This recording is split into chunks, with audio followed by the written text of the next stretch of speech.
আপনি কি জানেন গ্রিনল্যান্ডের টাসিলাক সাগরের নিচে 15 থেকে 20 ফুট অবধি গেলেই দর্শন মিলতে পারে তিমি মাছের কবরখানার?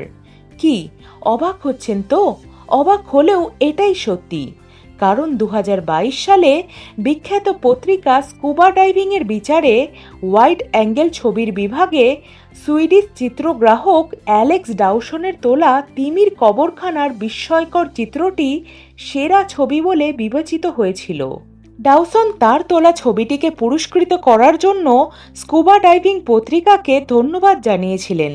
সঙ্গে জানিয়েছিলেন তিনি এবং তার সঙ্গী অ্যানা ভন বোটিসের প্রায় 3 ফুট পুরু বরফের স্তর সরিয়ে সমুদ্রের নিচে নেমেছিলেন এবং সমুদ্রের নিচে প্রায় 15 থেকে 20 ফুট যাওয়ার পর তারা 20টি তিমি মাছের কঙ্কাল দেখতে পান।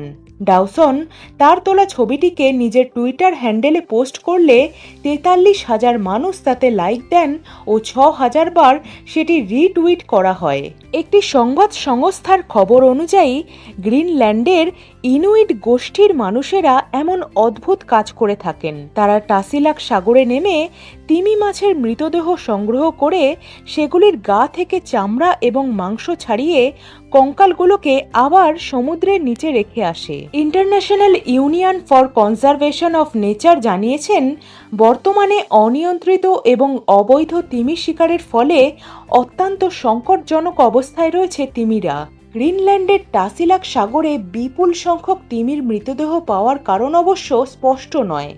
অনেক পরিবেশবিদদের মতে দূষণ আর বিশ্ব উষ্ণায়নের ফলে সমুদ্রের জলের উষ্ণতা বৃদ্ধি ওই অঞ্চলে তিমি মৃত্যুর প্রধান কারণ হতে পারে।